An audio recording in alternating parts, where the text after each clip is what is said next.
Hall of Fame of guests, our guy Leo Fernandes, Tampa Bay Rowdies midfielder. What's going on, brother? How are you? I'm good, man. Thanks for having me. Yeah, man. What a win on Saturday night, man. I'm watching your game, watching the Sun game. I want to ask you about them real quick as well. But I mean, what has been different, man? It seems like you're starting to turn the tide. A late win in the Jägermeister Cup, late win on Saturday night. Do you feel the shift? Do you feel the change in how the team has been playing the last couple of weeks? Yeah, for sure. To be honest, been feeling it for a little bit now. We just haven't been getting the results that we feel like we deserved. But it's nice to finally see some of those ties and losses turning into wins. And I think the biggest positive is right. Like they haven't been perfect games, but we've been really just grinding it out and fighting to the last second. And then you saw that last night on Saturday as well. Yeah, and it's I've been to a bunch of the games so far this year, and to be able to be there in the post game press conferences and asking you questions, and Forrest and Aaron and guys that I've become so friendly with over the years. I know it's tough on you guys because I call you guys the core four with Lewis. So you've been there for so long, and what has it been like being in that locker room and just having, because the young guys look up to you guys, right? What do we do in situations like this? What has it been like for you guys having to be like, hey, just because the results aren't there right now, the process is right? What has that been like for you guys? Yeah, it's a challenge, honestly. But for us, there's a reason why we've been playing the game for so long, and we know that if one thing that we have to do is put our head down and just keep working. It's never always going to be sunshines and rainbows. It's always going to be up and down. So for us, it's really just making sure that the young players know that this isn't going to last forever. As long as we keep doing the right things, we keep working hard, we show up in training, and then eventually the wins will start to come back. What was it like to see Aaron score a goal? Because he's not always too close to the 18-yard box. I mean, it's great to see Manu score. Don't get me wrong, but I mean, I can't remember the last time Aaron scored, man. So what was it like when you see a defender like that put one in the back of the net? To be honest, I forgot that he had that in him. Funny story with Aaron is like, I think in 2020, when he first joined the team, we had like a preseason game, and for the first set piece he scored, and it was like a great goal. It was like a half bicycle kick, and I'm like, oh, this guy's really good at set pieces. It took him 4 or 5 years later to score another one, but it was his second goal, and his first goal was like a counterattack goal. But for him, that was just it was amazing to watch, and it was special to see our captain bring us back in the game. What has it been like working with Coach Steve? I mean, he's such a great guy. And again, one of the things that really endears me to him is that he's the first time I met him, he goes, "Oh, you're the guy with the podcast." And then, he keeps telling me every time I talk to him, he goes, "Jay, I'm studying about the club." And I heard that from some of the people behind the scenes of Jay. He really has just focused on the history of the Tampa Bay Rowdies. It means a lot to him to get to know where this club has been so he can help put it in a position to be in that place again going forward. What is it like to be with a guy that he really cares, about the history of the club and just understanding like, hey, this is where it has been, this is where it needs to be going forward, because it's never easy to take over in the middle of a season. Yeah, 100%. I think, the first thing that stuck out to me with Steve is like he's super honest guy. Like he'll tell you the way it is, and he's very straightforward.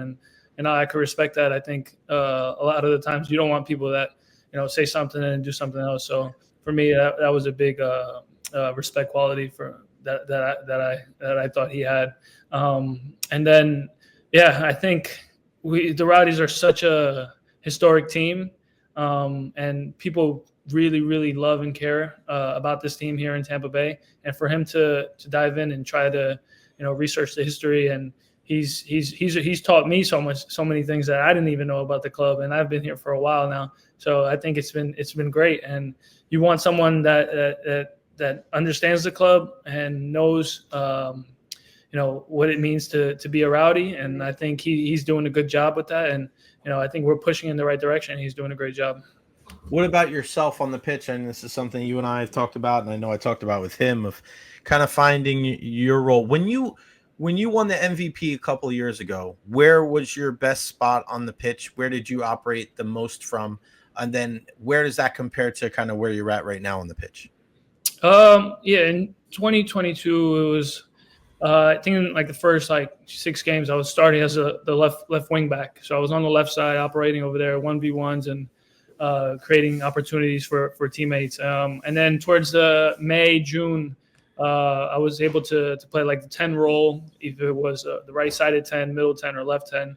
And it was just the way the team was built that year. You know what I mean? We had a lot of guys that made runs going forward, so I was able to find them, and it created a lot of space for me in the middle of the park. So the way that the team was built that year was helpful for me to play at that position. But I think this year it's been tough because we've been trying to figure out some stuff that works, and sometimes it just doesn't work. So and like I've always told you, I'm happy when I'm on the field. So Yeah, just as long as you're out there, and especially having to deal with the injuries the last couple of years. How are you feeling? How is the how's the wheels and going in? Now that we're kind of getting into the hotter parts of the summer now.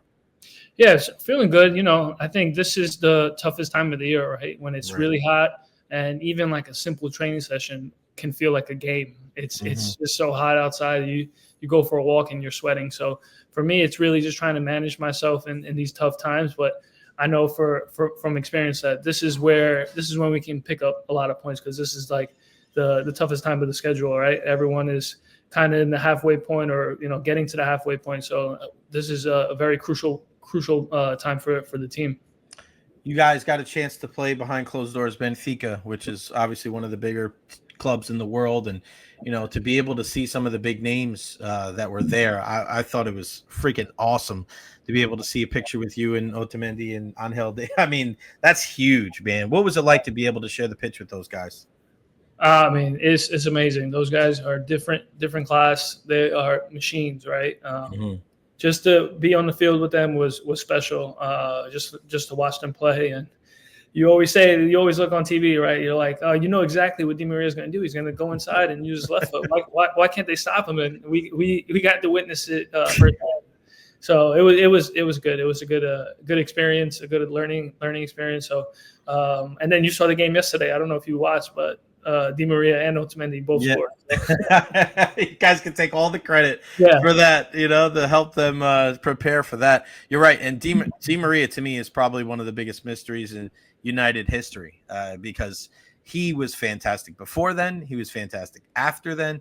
Club, country, just whatever it was at United, it just didn't work out for him, unfortunately. But yeah, he's going to go down as an all-time great. And you want to talk about guys that have, he's one of the few guys to play with.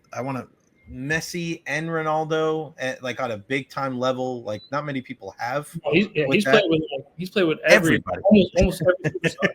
Neymar, Ibrahimovic. Yeah, it's crazy. What a career that he has had. What has it been like?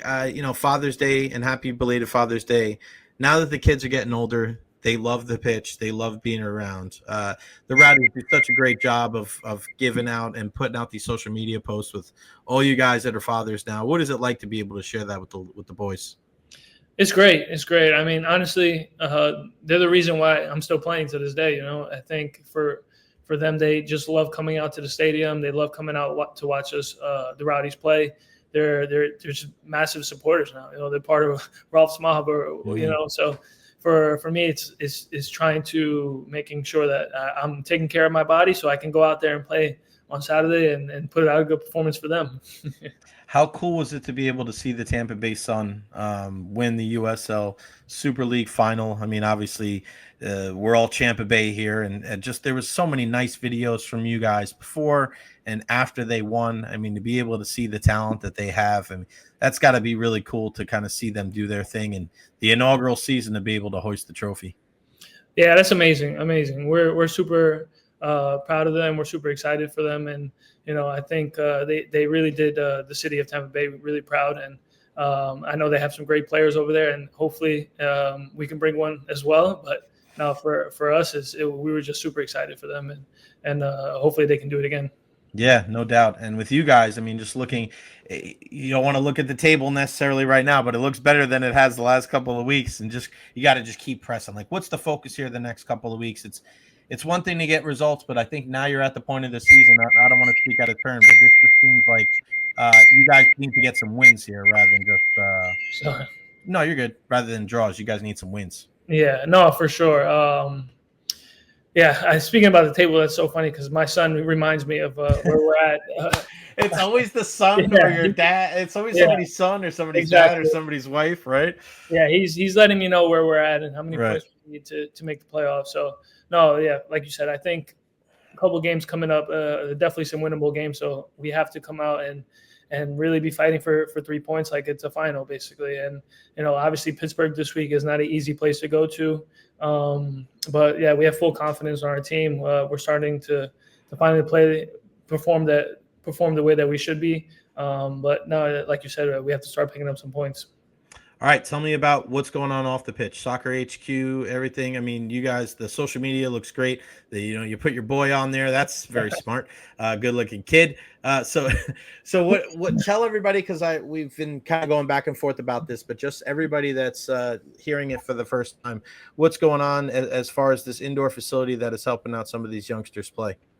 Yeah, Soccer HQ is, like you said, an indoor facility where we are catering to more of the younger players and trying to just help them out if they're starting to play soccer at a young age from 3 all the way to 13. And I think for me, living here in Tampa Bay for a long time, there's a little bit of a bridge where it goes to rec and then club soccer. And I think this place kind of just helps connect that gap where if you're not sure if you want to play club soccer yet, or if you're not sure if you want to be in the rec, and over there it just gives you extra touches, a way to learn the game, and honestly just have some fun with it. And I think what's missing in this country is a place where you can go out and just express yourself and have fun. And Soccer HQ is hopefully going to be a platform for that.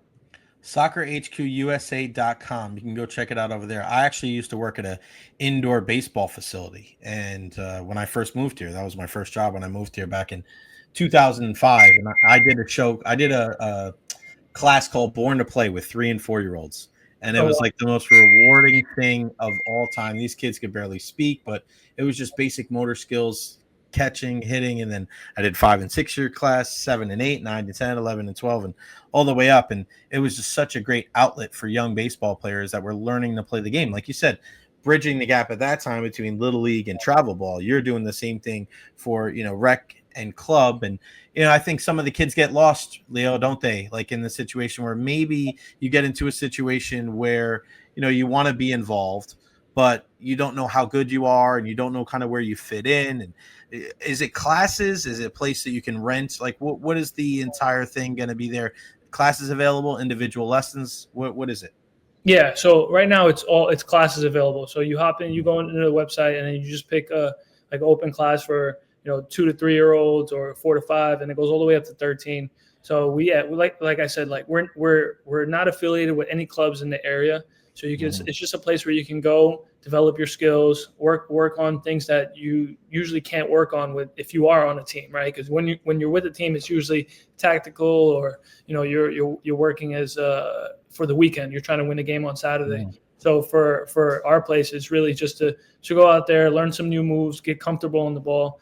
And I think for me, my personal opinion, right, that's the biggest thing missing in this country. Right. The technique part when you're playing in tight spaces, because when you get older and if you haven't developed that technique, it's very tough to learn that at a later age. Yeah, SoccerHQUSA.com has all the information on there. You definitely go check them out, contact them for more information.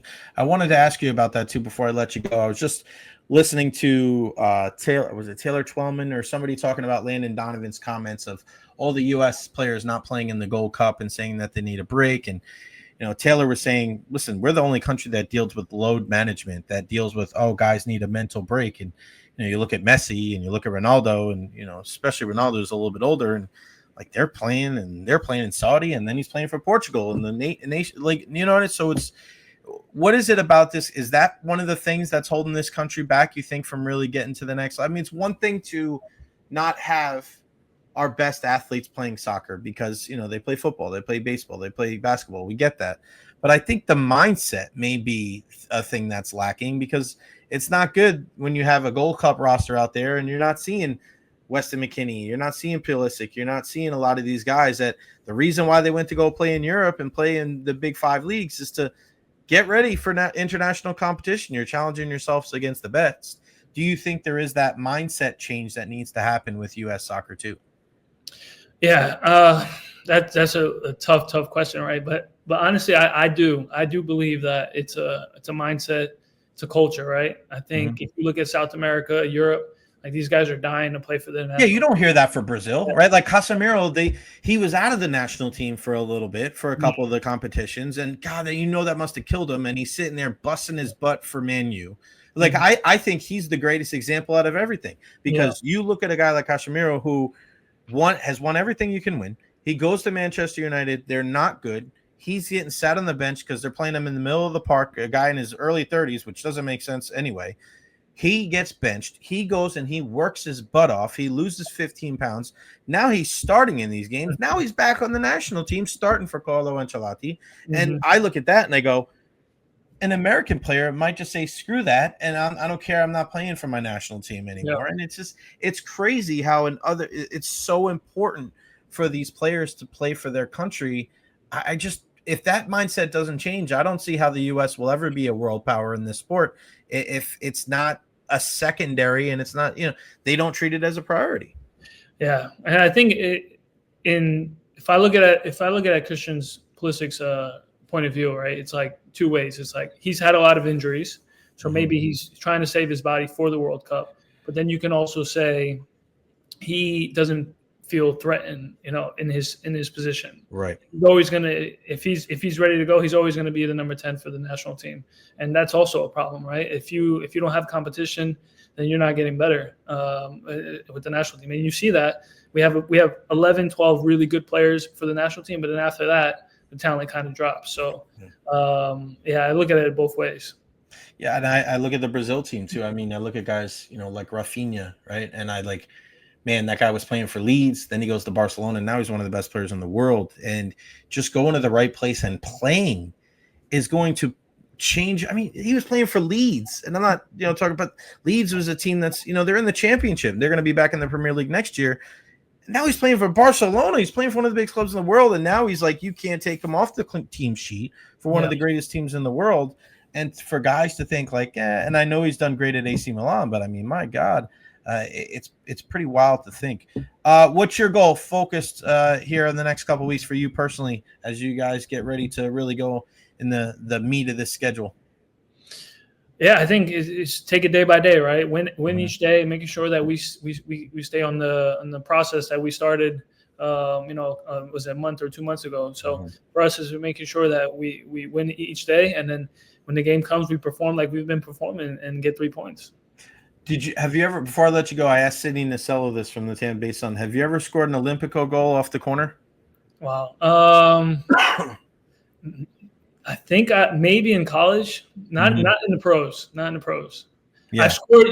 I've scored one of those where, it's like a free kick by the corner flag and it just goes to you in. I've done that a couple of times, but not off a corner. Yeah, because obviously Mateus Cunha scored one for the Wolves against Man U, and I was like, yeah, that's going to be the one. And then she almost scored in the final like that. And I go, did you try to do that? She goes, no. I was like, I would have lied. I would have lied. I would have said, yeah, of course I did. Yeah, definitely. She was so close. It was amazing. All right.